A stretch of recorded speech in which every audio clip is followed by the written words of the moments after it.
Hi student, good morning. NMTS की online class में आपका स्वागत है, अभिनंदन है। देखो बच्चों, ऑनलाइन क्लास के माध्यम से आपका सिलेबस पूर्ण कराने की कोशिश जारी है। आप भी अपने घर पर रहें, सुरक्षित रहें और ऑनलाइन वीडियो से अपना अध्ययन करें, साथ में नोट्स भी बनाएं और साथ में याद भी करें। देखो बच्चों, प्रीवियस क्लास जो हुई थी उसमें हमने आपको यानी कि नर जनन तंत्र की संरचना के बारे में थोड़ा सा आपको एक्सप्लेन किया था। सबसे पहली बात थी कि जनन किसे कहते हैं, रिप्रोडक्शन क्या होता है। तो प्रत्येक जीव के अंदर, चाहे मनुष्य है चाहे कोई भी है, सबके अंदर अपने समान संतान उत्पन्न करने की क्षमता पाई जाती है। ये जो प्रक्रिया है इसे हम जनन कहते हैं।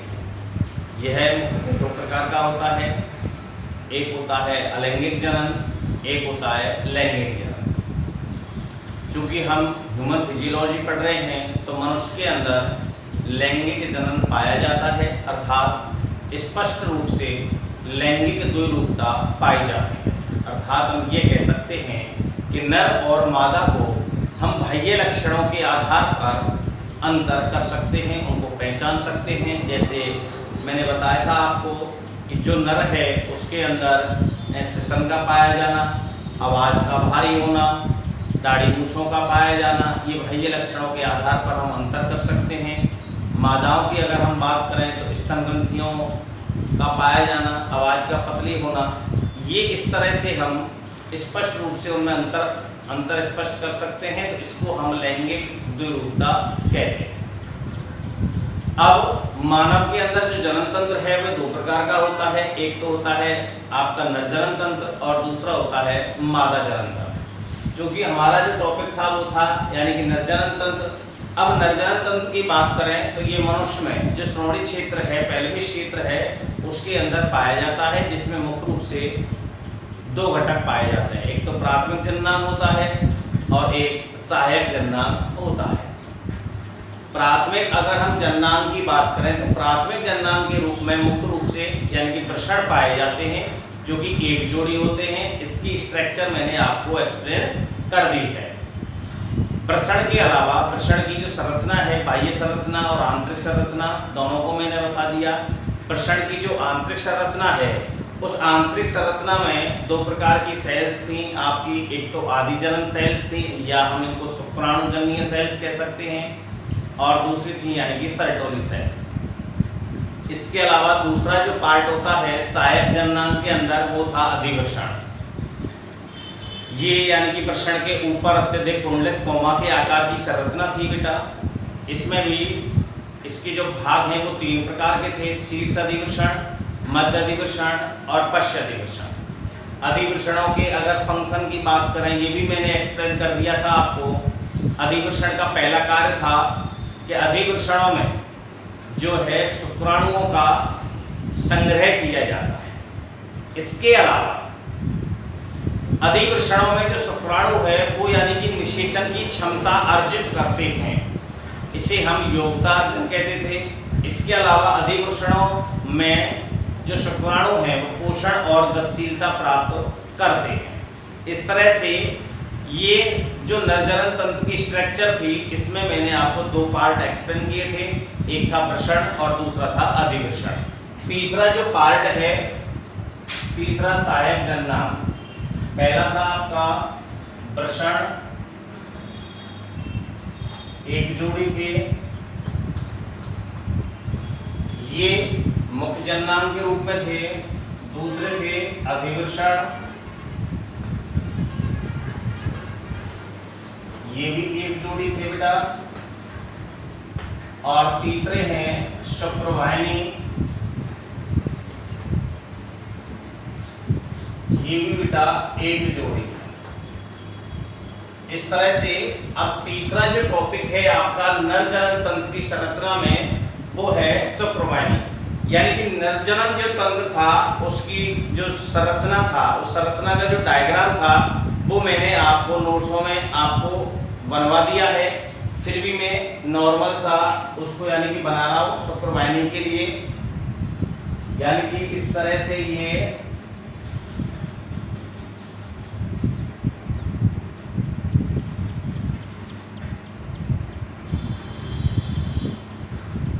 इधर से ये शुक्रवाहिनी थी बेटा, एक जोड़ी है, यहाँ आपके वृषण थे, इनके ऊपर अधिवृषण थे और ये वृषण कोशों में पाए जाते हैं। गुरुबलनिकुलम की सहायता से ये जुड़े हुए होते हैं। ऐसे इस तरह से यहाँ भी आएंगे, ये एक जोड़ी है।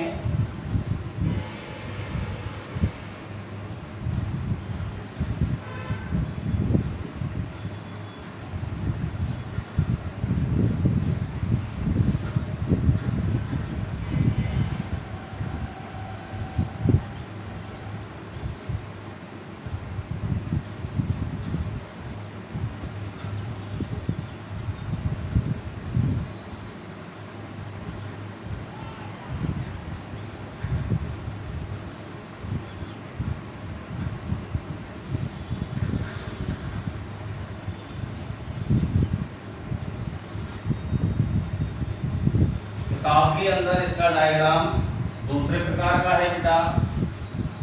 ये प्रोस्टेट ग्रंथि, सहायक ग्रंथि है, ये कावकर्ष ग्रंथि। इस तरह से ये आपका यानी कि नर जनन तंत्र का डायग्राम था।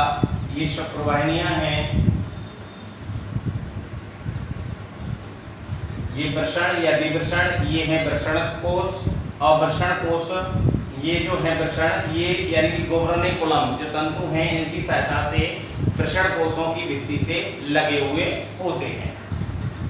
अब तीसरी जो संरचना है बेटा आपकी समझने का प्रयास करना, वो है आपकी शुक्रवाहिनी। इसके बाद में ये है आपका शुक्राशय, ये है बेटा आपका सिसन, ये संख्या में एक है, ये संख्या में एक है। ये आपकी प्रोस्टेट ग्रंथियां हैं और ये आपकी कावकर्ष ग्रंथियां हैं।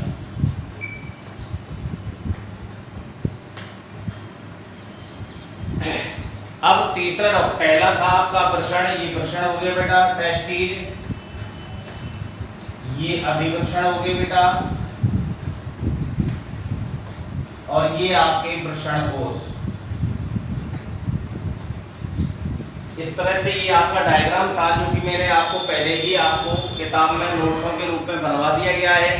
किताब के अंदर नर जनन तंत्र की संरचना दूसरे प्रकार की दिखाई गई है। मैंने इसको इस तरह से आपके सामने इसको बना दिया। आपको जो भी उचित डायग्राम लगे जो आप अपनी कॉपी में अपने नोट्सों में बना सकते हैं। इसको बनाने में सुविधा होती है। किताब के अंदर जो डायग्राम है उसको आसानी से बन जाता है, लेकिन उसमें थोड़ी सी कठिनाई होती है, इस पर समझ में नहीं आता। अब शुक्रवाहिनी की बात करें बेटा आप, तो थोड़ा सा इसको समझने का प्रयास करें कि अधिवृषण आगे की ओर एक पतली नलिकाकार संरचना में खुलता है जिसे हम शुक्रवाहिनी कहते हैं। ध्यान से समझो बेटा, आप समझने का प्रयास करें। पहले आप इसको समझें, बाद में जब मैं लिखने की कहूं तो आप नोट्स भी बनाएं। अधिवृषण, दोनों के दोनों जो अधिवृषण हैं ये आगे एक पतली नलिकाकार संरचना में खुलती हैं जिनको हम शुक्रवाहिनी कहते हैं।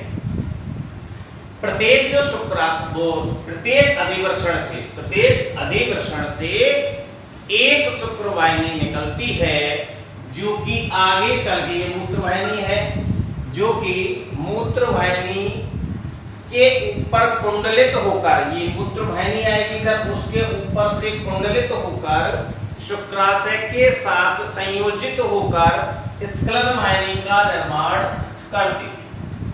किसका करती है बेटा? स्खलन वाहिनी का निर्माण करती है। ये स्खलन वाहिनी है बेटा जो कि आगे चलकर मूत्र जनन मार्ग में खुलती है। दोबारा से सुनो बेटा, ध्यान से समझना इसको, पूरे का जो है नर जनन तंत्र, इसको समझिए आप कि शुक्रवाहिनी की बात कर रहे हैं हम बेटा। डायग्राम आपके सामने है। तो अधिवृषण, ये अधिवृषण है बेटा। तो अधिवृषण आगे की ओर एक नलिकाकार संरचना में खुलता है जिसे हम शुक्रवाहिनी कहते हैं। प्रत्येक अधिवृषण से एक अधिवृषण ये, एक अधिवृषण ये, तो प्रत्येक अधिवृषण से एक शुक्रवाहिनी निकलती है जो कि मूत्र नलिका के ऊपर कुंडलित होकर शुक्राशय के साथ संयोजित होकर किसका निर्माण करती है बेटा? स्खलन वाहिनी का निर्माण करती है। किसका निर्माण करती है बेटा? स्खलन वाहिनी का निर्माण करती है। ये जो स्खलन वाहिनी है ये आगे चलकर मूत्र जनन मार्ग द्वारा शरीर से बाहर खुलती है। प्रत्येक शुक्रवाहिनी है, इसकी जो लंबाई है वो 4 से 5 सेंटीमीटर होती है। लंबाई कितनी होती है बेटा? 4 से 5 सेंटीमीटर इसकी लंबाई होती है। शुक्रवाहिनी की जो आंतरिक भित्ति है वो पक्षमावी स्तंभ ऊतक की बनी होती है। पक्षमावी स्तंभी ऊतक की बनी होती है। पक्षमावी है तो ये गति करती हैं। अब इनके द्वारा पक्षमावी स्तंभी के द्वारा जो सेल्स हैं इनके द्वारा शुक्राणु इसमें गति करके स्खलन वाहिनी में पहुंच जाते हैं। ये आपकी क्या हो गई बेटा? शुक्रवाहिनी हो गई।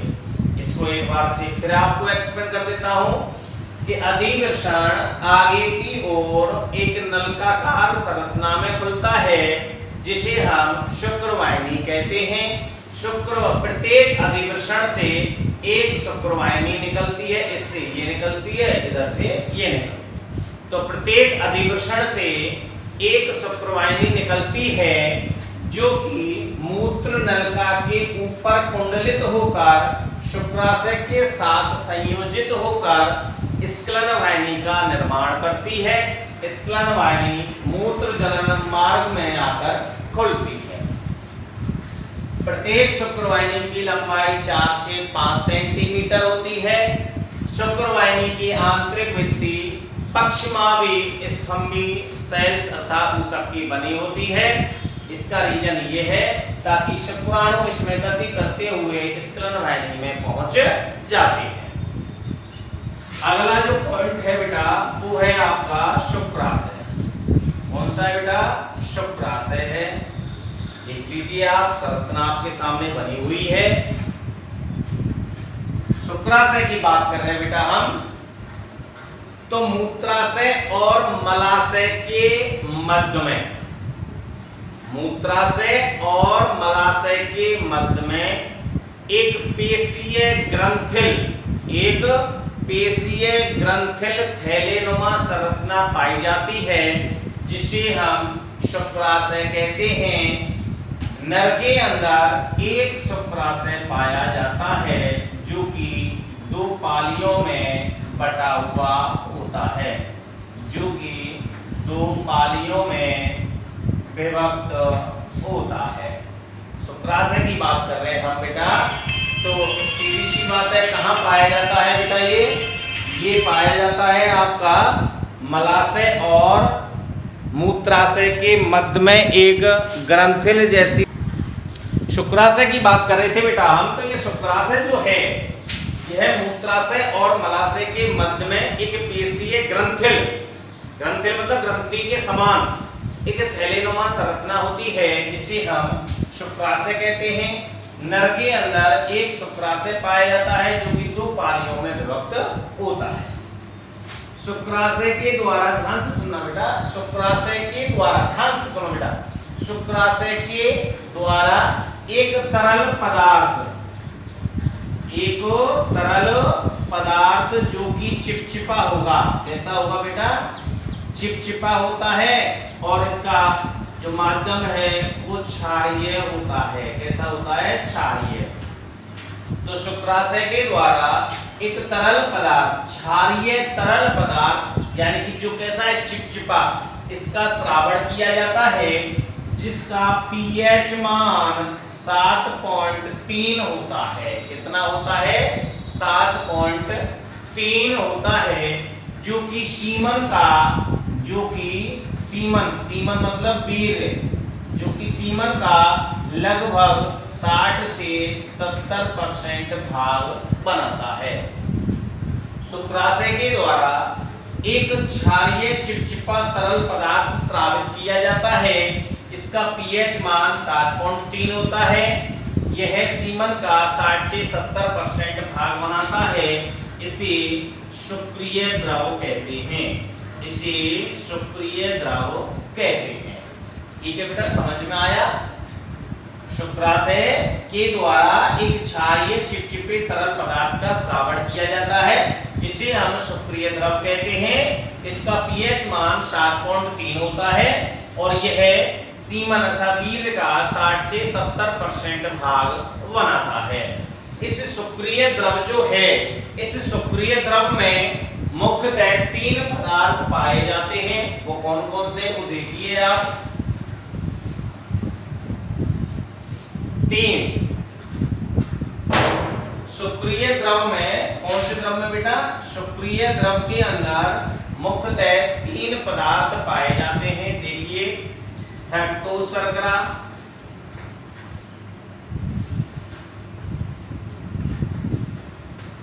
प्रोस्टाग्लैंडिस,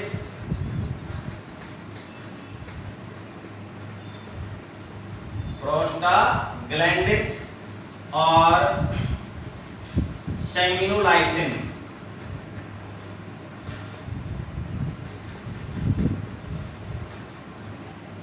मुख्य रूप से पाए जाते हैं। फ्रक्टोज शर्करा का जो कार्य है वो है बेटा शुक्राणुओं को गति करने के लिए ऊर्जा प्रदान करना। फ्रक्टोज शर्करा का कार्य क्या है? शुक्राणुओं को गति करने के लिए ऊर्जा प्रदान करना। प्रोस्टाग्लैंडिस का जो कार्य है, इसको ध्यान से सुनना बेटा। इसका मुख्य कार्य है सेमिनेशन के बाद, वीर्य सेचन की क्रिया के बाद, मैथुन क्रिया के दौरान जब वीर्य सेचन अर्थात सेमिनेशन की क्रिया होती है तो ये योनि के अंदर, इसके अंदर योनि के अंदर संकुचन उत्पन्न करती है, जिससे शुक्राणु सीधी रेखा में गति करने का कार्य करते हैं। प्रोस्टाग्लैंडिस का कार्य क्या है? सेमिनेशन के बाद संकुचन को प्रेरित करते हैं ताकि शुक्राणु सीधी रेखा में गति करते हुए यानी कि गर्भाशय यानी निषेचन स्थल तक पहुंच सक पाए। सेमिनोलाइसिन का कार्य है सीमन को गाढ़ा करना, सीमन को गाढ़ा करना ताकि शुक्राणुओं की जो अवांछनीय गति है इधर उधर भगने की, उस अवांछनीय गति को रोकना इनका मुख्य कार्य होता है। तो शुक्रिय द्रव में कौन कौन से पदार्थ हो गए बेटा? फ्रक्टोज शर्करा हो गए जो कि ऊर्जा प्रदान करता है। प्रोस्टाग्लैंडिस है, इसका यानी कि संकुचन को प्रेरित करना, और सेमिनोलाइसिन ये है सीमन अर्थात वीर्य को गाढ़ा करने का कार्य करता है। अब मैंने यहाँ बताया आपको कि क्षारीय द्रव, ये क्षारीय क्यों है? तो क्षारीय इसलिए है क्योंकि योनि का जो माध्यम है वो अम्लीय होता है। कौन सा होता है बेटा? अम्लीय होता है। अगर इसमें शुक्राणु जाएंगे तो ये नष्ट हो जाएंगे। तो क्षारीय माध्यम जो है, ये क्षारीय पदार्थ इस अम्लीय को उदासीन कर देता है और उदासीन करने के पश्चात शुक्राणुओं की सुरक्षा करने का कार्य करता है, इसलिए यह क्षारीय द्रव होता है। स्खलन वाहिनी मूत्र मार्ग से चलते हुए मूत्र जनन छिद्र के द्वारा शरीर से बाहर खुलने का कार्य अर्थात बाहर खुलती है। तो ये आपका शुक्राशय हो गया बेटा। पहला था शुक्रवाहिनी और दूसरा था शुक्राशय। एक बार फिर इसका रिवाइज कर देता हूं मैं बेटा। शुक्राशय का मतलब कि मूत्राशय और मलाशय के मध्य में एक पेशीय ग्रंथिल थैलीनुमा संरचना पाई जाती है, जिसे हम शुक्राशय कहते हैं। नर के अंदर यह एक होता है और 2 पालियों में बटा हुआ होता है। शुक्राशय के द्वारा एक क्षारीय चिपचिपा तरल पदार्थ का श्रावण किया जाता है, जिसका पीएच मान 7.3 होता है, जिसे शुक्रिय द्रव कहते हैं। यह शुक्रिय द्रव सीमन का 60 से 70% भाग बनाता है। शुक्रिय द्रव में मुख्यतः फ्रक्टोज शर्करा, प्रोस्टाग्लैंडिस और सेमिनोलाइसिन जैसे पदार्थ पाए जाते हैं। फ्रक्टोज जो शर्करा है ये ऊर्जा प्रदान करता है शुक्राणुओं की गति के लिए।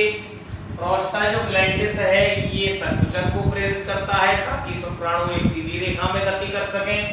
और सेमिनोलाइसिन जो है ये सीमन को गाढ़ा करने का कार्य करता है, जो कि शुक्राणुओं की अवांछनीय गति को रोकता है। क्षारीय है तो योनि के अम्लीय माध्यम को उदासीन कर देता है और शुक्राणुओं की रक्षा करने का कार्य करता है। स्कंद वाहिनी जो थी वो मूत्र मार्ग से होती हुई मूत्र जनन छिद्र द्वारा शरीर से बाहर खुलती है। तो ये आपका शुक्राशय हो गया। अगला अगर हम बात करें तो वो है बेटा सिसन। ये है बेटा आपका सिसन। अगला हम सिसन की बात करें हम तो अगला पॉइंट जो पांचवा हो जाएगा वो है आपका सिसन।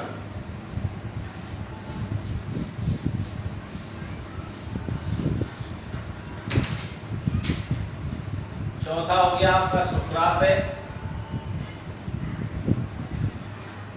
एक होता है। पांचवा है आपका सिसन पेनिस। ये भी अब ये आपका टॉपिक है सिसन। देखिए बेटा ये है नर का मुख्य मैथुन अंग होता है। ये है नर का मैथुन अंग होता है जो कि लंबा बेलनाकार और उत्थानशील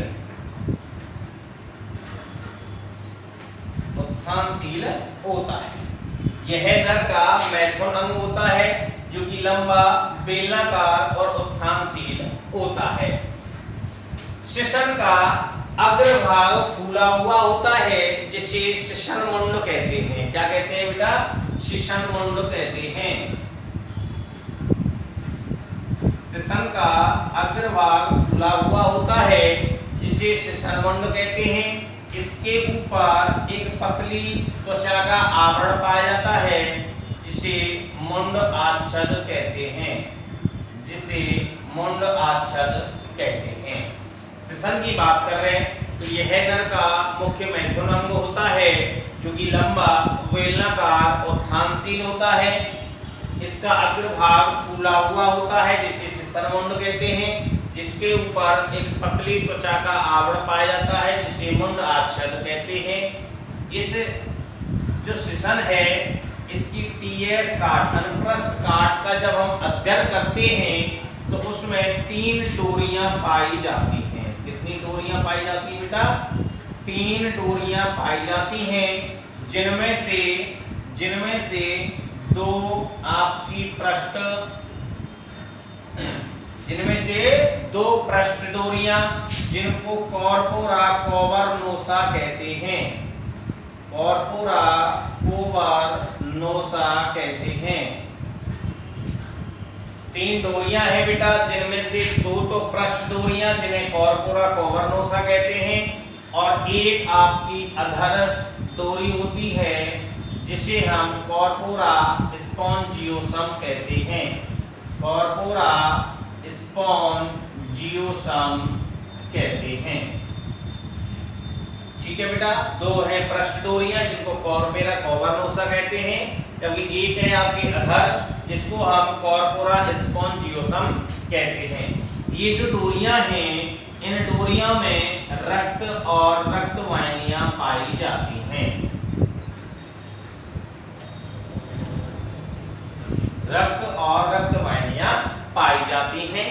अब सुनिए बेटा, जब शिशन शिथिल अवस्था में होता है, जब जो है शिशन वो शिशन जब शिथिल अवस्था में होता है तो जो रक्त कोटर है वो खाली होते हैं। जो डोरियां जो हैं ये कोटर हैं ये खाली होते हैं। लेकिन लैंगिक उत्तेजना के समय ये रक्त कोटर रक्त से भर जाते हैं जिससे जो शिशन है वो लंबा और कड़ा और मजबूत हो जाता है जो कि मादा की योनि में शुक्राणुओं को छोड़ने का कार्य करता है। तो ये आपका 5वां पॉइंट हो गया बेटा आपका शिशन। दोबारा एक्सप्लेन कर देता हूं इसको। यह नर का मैथुन अंग होता है जो कि लंबा बेलनाकार और उत्थानशील होता है। शिशन का अग्रभाग फूला हुआ होता है जिसे मुंड आच्छद कहते हैं। जिसके ऊपर एक पतली त्वचा का आवरण पाया जाता है जिसे मुंड आच्छद कहते हैं। शिशन की अनुप्रस्थ काट बनाकर जब इसका अध्ययन करते हैं तो इसमें 3 डोरियां पाई जाती हैं, जिनमें से 2 को कॉर्पोरा कोवर्नोसा कहते हैं और एक को हम कॉर्पोरा स्पॉन्जियोसम कहते हैं। इसमें रक्तकोटर और रक्तवाहिनियां पाई जाती हैं। 2 स्थितियां हैं बेटा। जब शिशन शिथिल अवस्था में होता है तो रक्तकोटर खाली होते हैं, लेकिन लैंगिक उत्तेजना के समय रक्तकोटरों में रक्त भर जाने के कारण यह लंबा, कठोर और मजबूत हो जाता है, जो कि योनि में शुक्राणुओं को छोड़ने का कार्य करता है। छठवां जो पॉइंट है बेटा वो है आपकी सहायक ग्रंथि। सहायक ग्रंथियां। सहायक ग्रंथियों की अगर हम बात करें तो सहायक ग्रंथियों में आपकी पहली है प्रोस्टेट ग्रंथि और दूसरी है आपकी सहायक ग्रंथियों की बात करें तो पहली है आपकी प्रोस्टेट ग्रंथि। प्रोस्टेट ग्रंथि ये प्रोस्टेट। तो बेटा यानी कि शिशन जो है उस शिशन के अधर भाग पर प्रोस्टेट ग्रंथि पाई जाती है। ये जो प्रोस्टेट ग्रंथि है यह भी एक क्षारीय पदार्थ, क्षारीय तरल पदार्थ का स्रावण करती है, जिसका पीएच मान 7.2 होता है। इसकी प्रकृति हो गई क्षारीय, पीएच मान 7.2 होता है। यह सीमन का 25 से 30% भाग बनाता है। 25 से 30% भाग बनाता है। इस स्राव के अंदर जो प्रोस्टेट ग्रंथि के द्वारा स्रावित जो पदार्थ है उसमें सिट्रेट,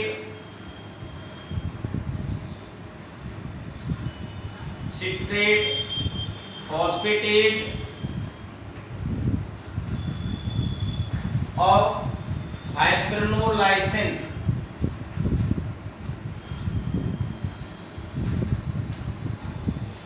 मुख्यतः पाए जाते हैं।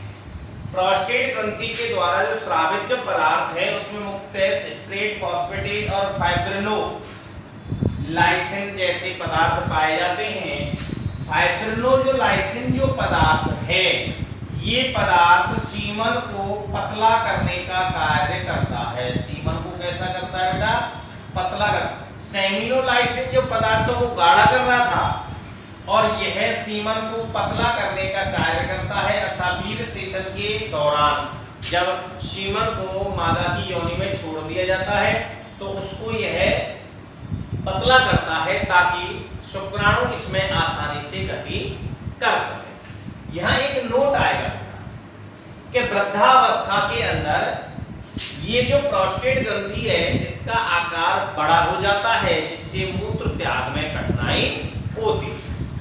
और दूसरी जो ग्रंथि है आपकी वो है बेटा काउपर्स ग्रंथि।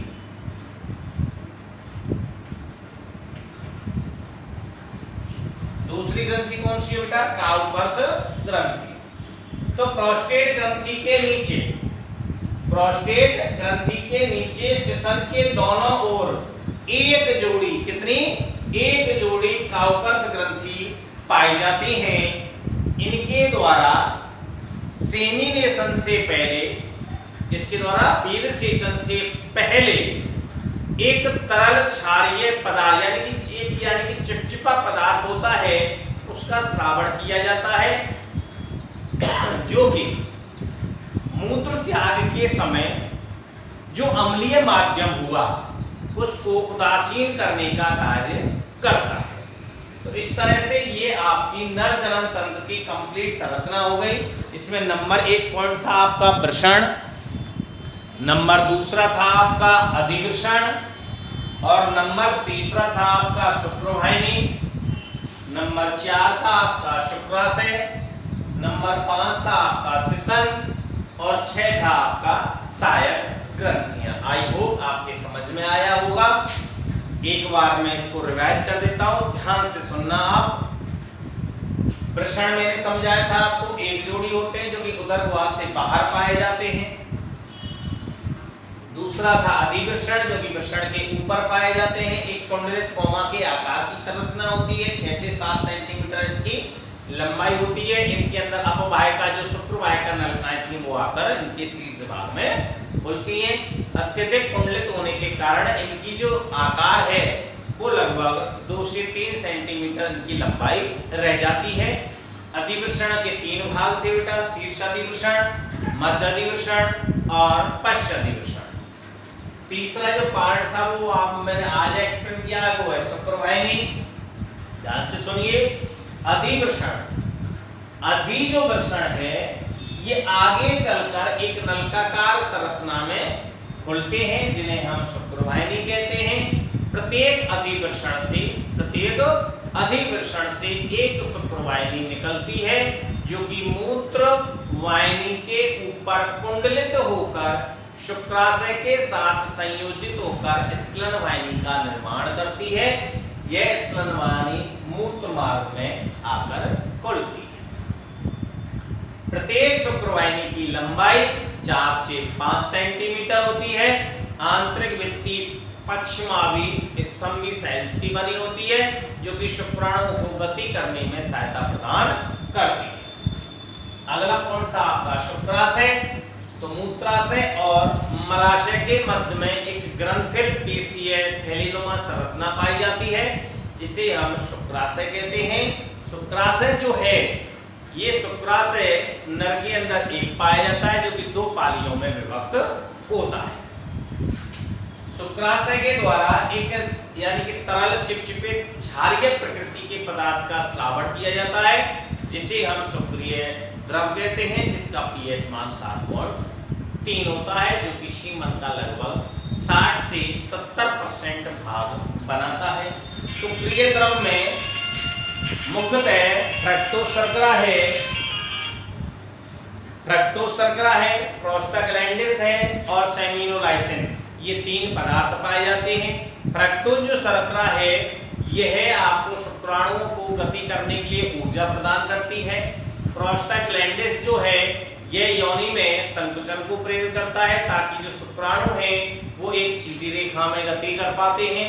और सेमिनोलाइसिन है यह सीमन को गाढ़ा बनाने का कार्य करता है, जिससे शुक्राणुओं की जो अवांछनीय गति है उसको रोका जा सके।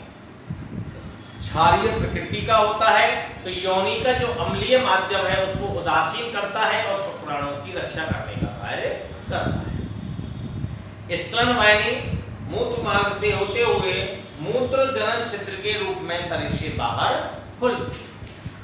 सिसन की बात करें बेटा हम, तो यह नर का मुख्य मैथुन अंग होता है। यह नर का मुख्य मैथुन अंग होता है, जो कि लंबा बेलनाकार उत्थानशील होता है बेटा।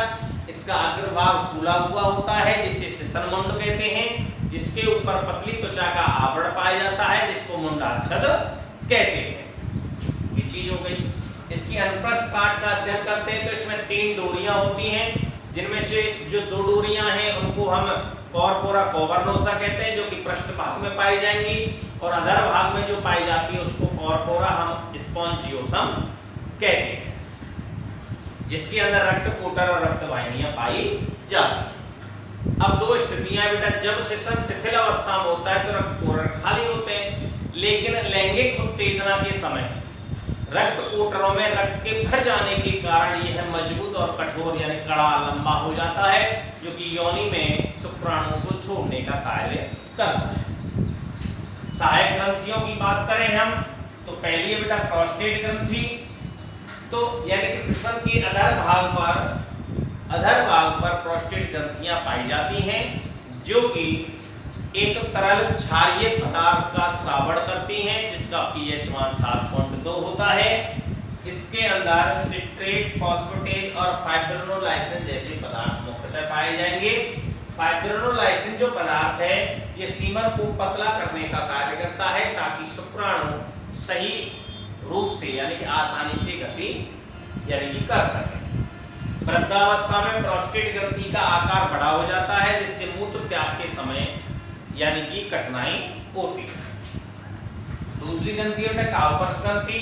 तो प्रोस्टेट ग्रंथि के नीचे की ओर सिसन के दोनों ओर एक जोड़ी काउपर्स ग्रंथि पाई जाती हैं, जो कि एक यानी कि तरल चिपचिपे पदार्थ का श्रावण करती है सेमिनेशन से पहले, बीज सेचन की क्रिया से पहले, ताकि मूत्र त्याग के समय जो अम्लीय माध्यम हुआ उसको उदासीन करने का कार्य करता है। तो इस तरह से ये आपकी नर जनन तंत्र की कंप्लीट संरचना हो गई। कोई भी अगर समस्या हो तो आप पर्सनल नंबर पर कमेंट्स कर सकते हैं। देखो बच्चों, ये नर जनन तंत्र हो गया। दूसरा जो जनन तंत्र है वो है मादा जनन तंत्र। अब बेटा ये कंप्लीट हो गया। मैंने आपको प्रश्न लिखा दिया, इसमें अधिप्रश्न लिखा दिया मैंने इसमें, और अधिप्रश्न की मैंने इसमें आपको कार्य भी लिखा दिया। तो नेक्स्ट जो क्लास होगी उसमें हम आपको शुक्रवाहिनी, शुक्राशय, शिशन और दोनों सहायक ग्रंथियां जो हैं प्रोस्टेट ग्रंथि और काउपर्स ग्रंथि, दोनों ग्रंथियों के बारे में हम आपको लिखाएंगे। अगर आपके कोई भी समझ में नहीं आए बेटा, सबसे बड़ी बात जो ये है कि हम इतने दिनों से ऑनलाइन आपकी क्लासेस चला रहे हैं, आपके व्यूज बहुत कम हैं, हम ये समझते हैं कि आप नहीं देख रहे।